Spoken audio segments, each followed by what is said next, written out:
Είτε σε δάσος είτε σε βιομηχανία, οι πυρκαγιές έχουν ολοένα και μεγαλύτερη κλίμακα. Για να αποφευχθεί αυτή η καταστροφή, είναι απαραίτητο να εγκατασταθεί εξοπλισμός που θα επιτρέπει την άμεση ανίχνευση των πυρκαγιών όσο το δυνατόν πιο νωρίς. Δεν μπορούμε να παραμελήσουμε τον ανθρώπινο παράγοντα. Ωστόσο, είναι αναγκαίο να εγκατασταθούν μηχανήματα που λειτουργούν 24 ώρες την ημέρα, 365 ημέρες το χρόνο. Για να εντοπίζονται νωρίς και να επιτρέπεται στις επιχειρησιακές δυνάμεις να φτάσουν στο σημείο στον ελάχιστο δυνατό χρόνο, επιτυγχάνοντας την κατάσβεση της πυρκαγιάς πριν από την πάροδο 20 λεπτών από την έναρξή της. Η βιομηχανική και δασική τεχνολογία μας δίνει ένα εργαλείο που επιτρέπει την έγκαιρη ανίχνευση των πυρκαγιών και ταυτόχρονα διαθέτει ένα πολύ ισχυρό εργαλείο για την υποστήριξη της λήψης αποφάσεων.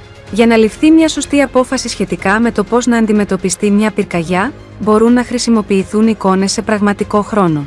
Αυτές οι εικόνες είναι πολύ σημαντικές για τον καθορισμό της αιτίας και της ακριβούς τοποθεσίας της πυρκαγιάς, επιτρέποντας τον προσδιορισμό των απαιτούμενων δυνάμεων για τον έλεγχό της.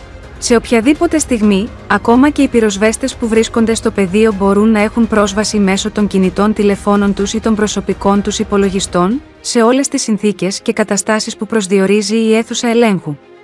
20 λεπτά. Είναι ο χρόνος που απαιτείται για να αποφευχθεί μια μεγάλη πυρκαγιά.